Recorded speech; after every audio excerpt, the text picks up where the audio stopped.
Hello everyone, and welcome to our virtual celebration for the week of October 24th. Again, want to welcome all of you who are watching from wherever you are and give a special shout out to those of you who are part of the spiritual community at the Hilltop Center in Fallbrook. You know, we're hearing from you, we're appreciating what you're saying, and we're certainly loving you, but I just want you to know that we miss you, and we really look forward to coming together. I also want to say that next Sunday, All Hallows Eve, Samhain, Day of the Dead, All Souls Day, or whatever holiday you celebrate, we're going to be sort of taking all of them together and finding common ground and a common way to celebrate this live at the center. So if you're able to come, please bring a memento of someone that you've loved who may have crossed to the other side, so that we can hold you in love, support you, and celebrate those who have gone before. But for this week, let's ask this question: how can NPR change the direction of your life?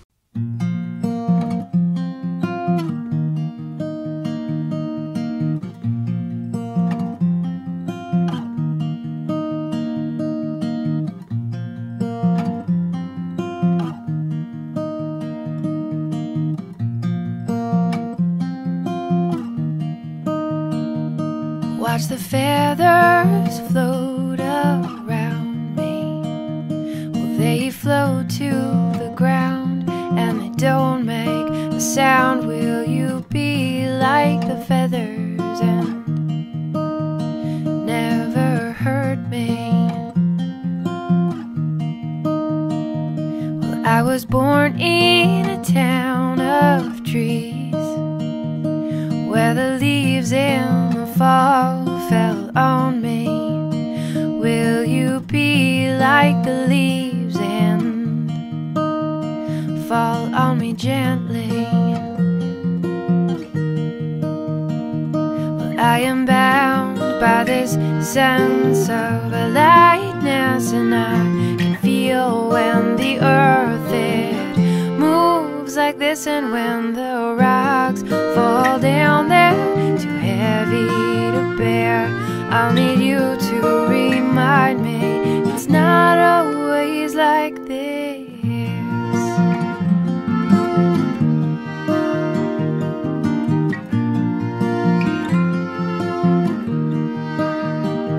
Well, I am sitting watching the sea. I grab a fistful of sand, let it fall through my hand. Will you be like the sand and fly on the wind? And now I watch as a leaf it falls on the stream, and it carries it down and all around. Will you be like the stream?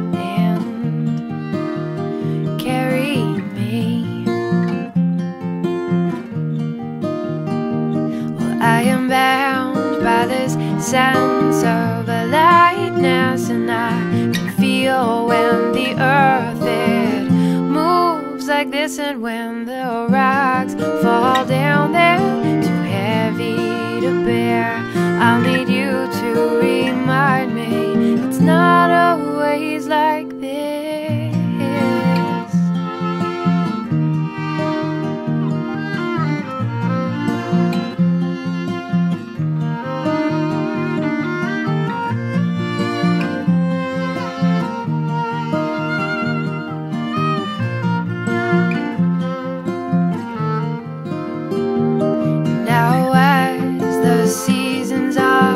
Slowly changing, and all of those things that we have left behind. And I wanna thank you for making things clearer. You know how to ease my mind, 'cause I am bound by this sense of lightness, and I can feel when the earth it moves moves like this, and when the rocks fall down, they're too heavy to bear. I need you to remind me it's not always like this.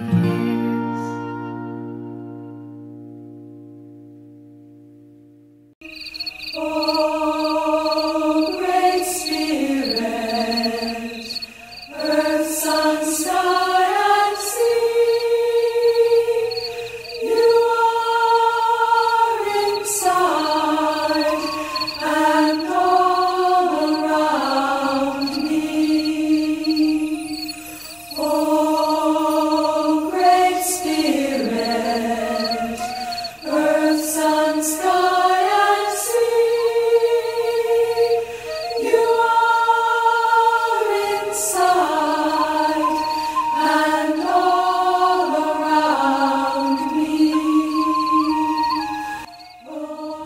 Great Spirit, earth, sun, sky, and sea, you are inside and all around me.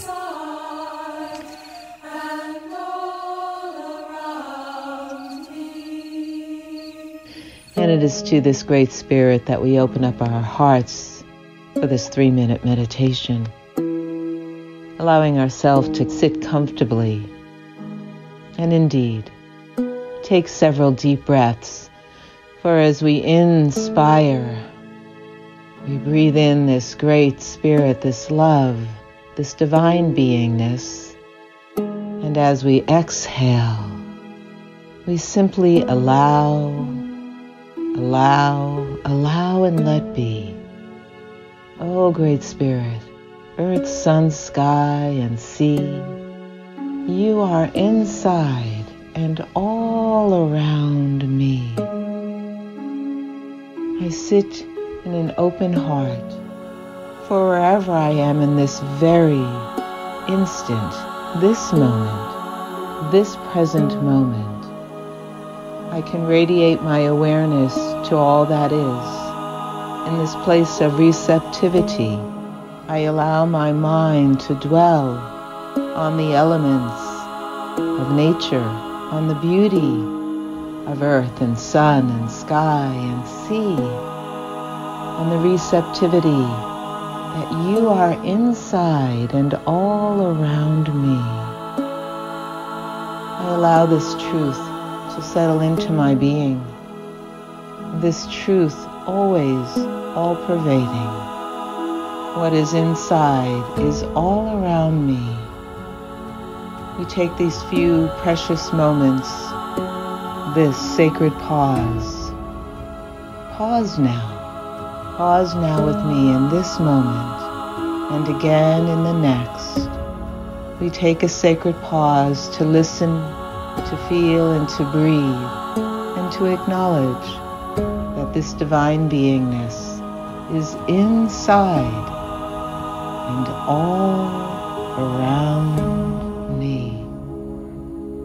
I am grateful for the awareness, the breath of life, and the continuation of this divine spirit, for its teachings and its message and its divine order. I call it forth, knowing that it exists in, through, and as all things. Guide me, protect me, and give me the strength and courage to step forward, known or unknown, in great faith, in great truth, for my heart of hearts knows that you are inside and all around me. And so it is.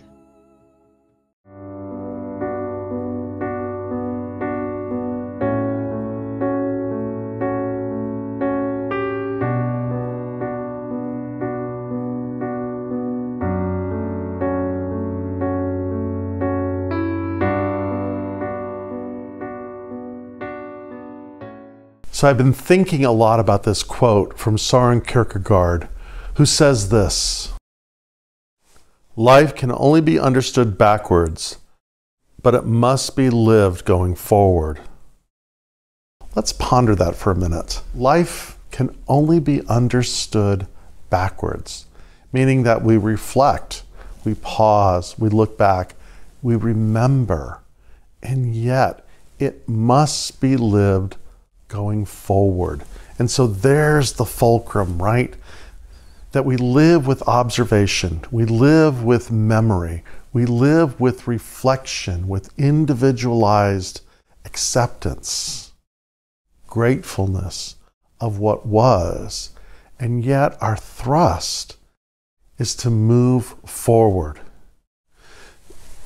You know, for myself, I think about this, and one of the things that I'm coming to, that I reflect on often is this, is that we are a work in progress. We are far from perfect. And what I can say for myself is sometimes I'm not even good, but I try and we learn and we grow. You know, as humans, we have this capacity to learn, to understand, to apologize, to change our direction. That's kind of the quality of what we have. You know, there's this great metaphysical teaching. It's actually given really well by this guy, Thomas Trower, but it's understood. Jesus talks about it. A lot of esoteric teachings talk about this idea of the seed, and that the seed contains all that it needs to fulfill itself in its right conditions, right? That an oak tree knows exactly how to be an oak tree. It's written within its very DNA. A cow knows how to be a cow, written in its DNA. A horse, an elephant, an oak tree, a human being, that is there. But what's not there are the conditions in which the seed is planted. You know, Jesus gives this whole teaching of this, right? He talks about a sower sowing seeds, and some seeds fall on rocky soil and are choked. Some seeds fall on the road and they're trampled. Some seeds are cast among the weeds and are choked. But some seeds are put in the right condition, and they grow and they flourish. But as human beings, we have the capacity to change. We're not like trees. And we're not like animals. We have this ability to look at the conditions around us and ask ourselves, is this conducive to the full expression of who I am? You know, I've told this story again, but it's an important story, and it's how my life was changed one day listening to NPR. I was in a job that I hated, and it was stressful. And I knew it wasn't good for me to be there, but I told myself this story that I needed to stay at this job because I had a car payment and I had a mortgage and all the other good reasons why I just needed to sort of suck it up and be there. But one day I was listening to NPR, I was driving home. This was back in the early 90s. And I was listening to this story about this town in Massachusetts that had toxic spill. There was a movie actually called The Civil Action based on it. And they were talking to this one woman that lived in the town. And of the 11 members of her family, 9 had either died or were sick and were dying. The guy that was interviewing her was saying, "Why are you still there? You're literally living on a toxic dump." And she said, "Well, you know, it's really hard to move. You know, there's family, there's this, there's obligations." And I remember I was sitting in traffic. It was horrible traffic.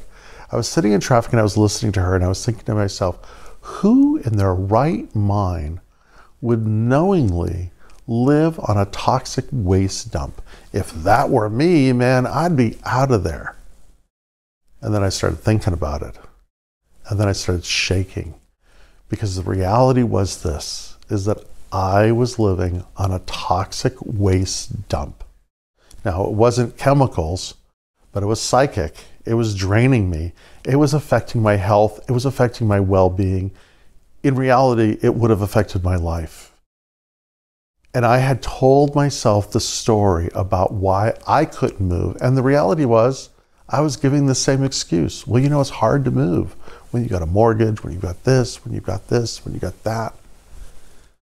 That story changed my life. That story told me that the most important thing that I can do for the world is to be the fullest, freest, most profound expression of who I could possibly be. So I want to ask you this question. What is your relationship to the environment that you're living in now? Does it support health, vitality, expansion, growth? Or is it toxic, limiting, constrained? And what is the story that you tell yourself about why you are there? And if it is working for you, how are you making it better? How are you nurturing it? How are you expanding it? Dr. Holmes has this quote.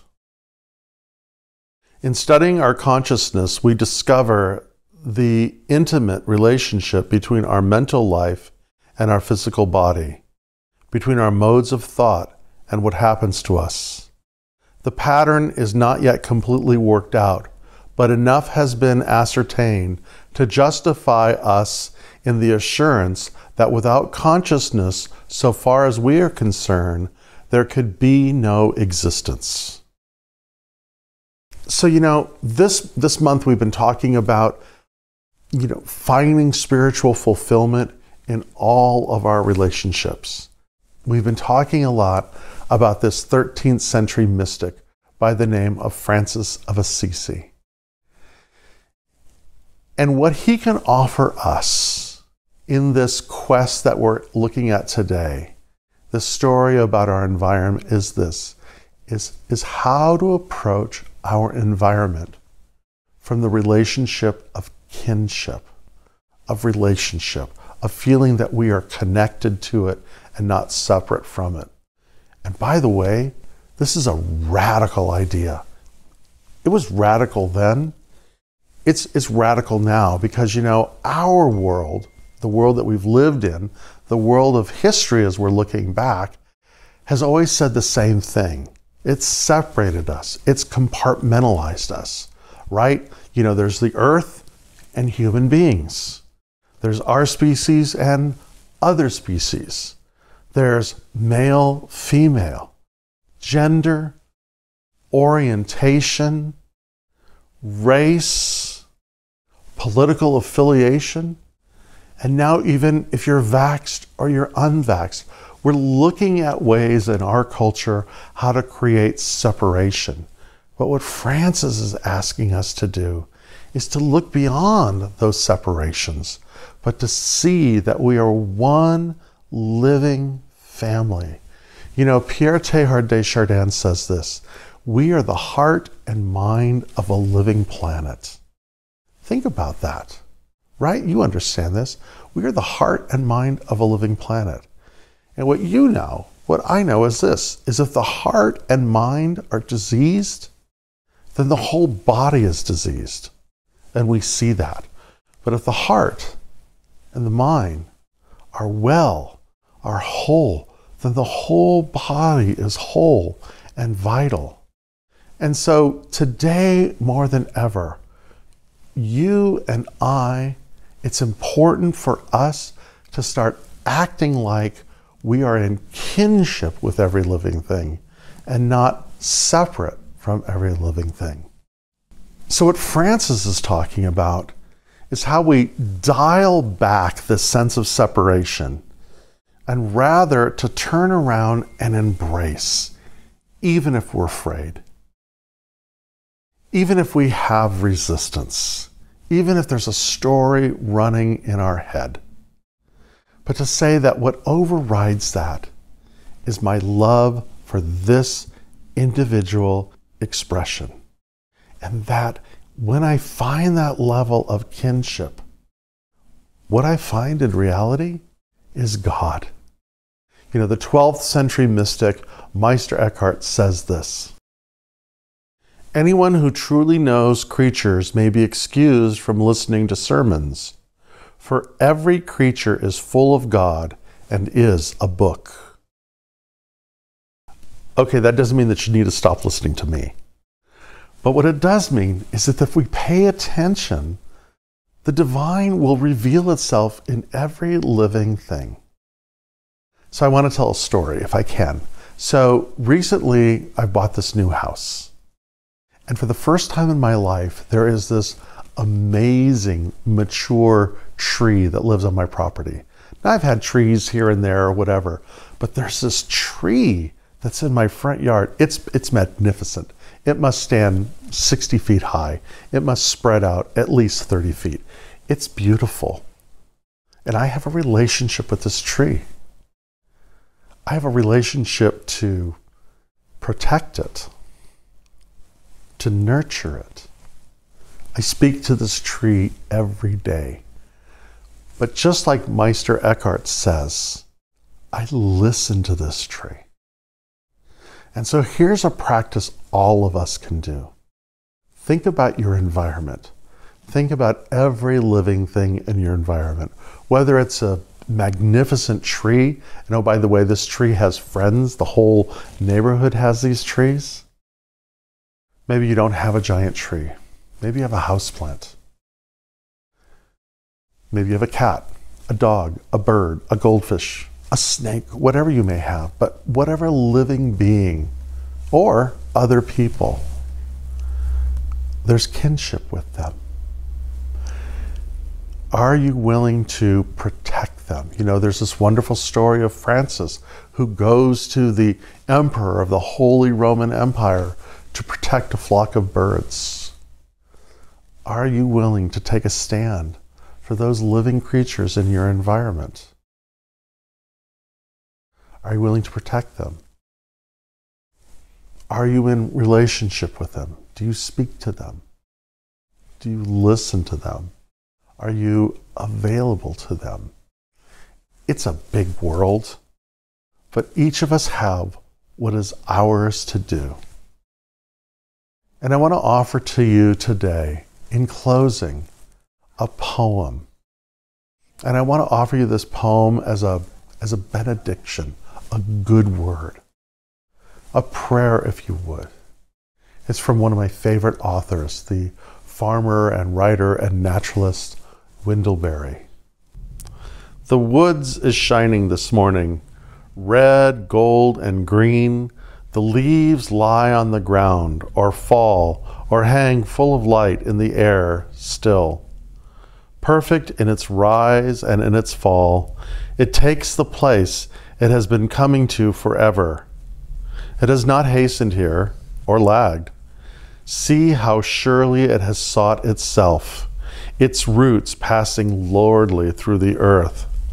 See how without confusion it is all that is, how flawless its grace is.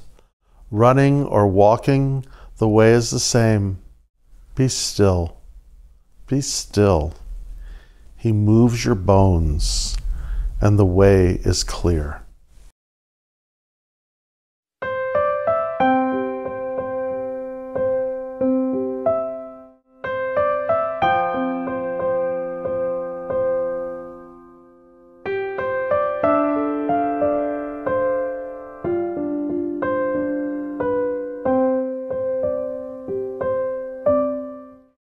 You are the face of God. I hold you in my heart. You are a part of me. You are the face of God. You are the face of God. I hold you in my heart. You are a part of me. You are the face of God. You are the face of God. Tu es l'image de Dieu.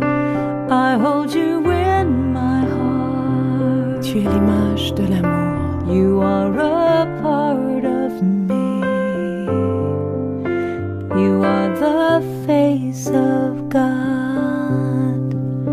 You are the face of God. Tu sei la luce di Dio. I hold you in my heart. Tu sei il volto dell'amore. You are a part of me.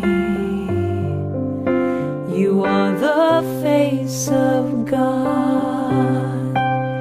You are the face of love. The face of love. I hold you in my heart. You in my heart. You are my family. You are my family. You are the face of love. The face of love. You are the face of love. The face of love. I hold you in my heart. You in my heart. You are my family. You are my family. You are the face of love. The face of love. You are the face of God. The face of God. I hold you in my heart. You in my heart. You are a part of me. A part of me. You are the face of God. The face of God. You are the face of God. Eres la luz de Dios. I hold you in my heart. Eres la cara del amor. You are a part of me. You are the face of God. You are the face of God.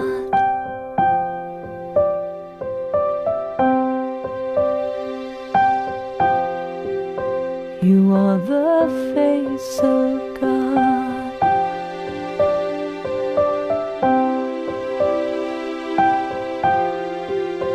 You are the face of God. La luce di Dio. You are the face of God. The face of God. You are the face Tu of es God. l'image de Dieu. You are the face of God. The face of God. You are the face Oh, of c'est God. la luz de Dios. You are the face You of are God. The face of God. You are the face Tu of God. es خدایی. You are the face You of are the face of God. You are the face.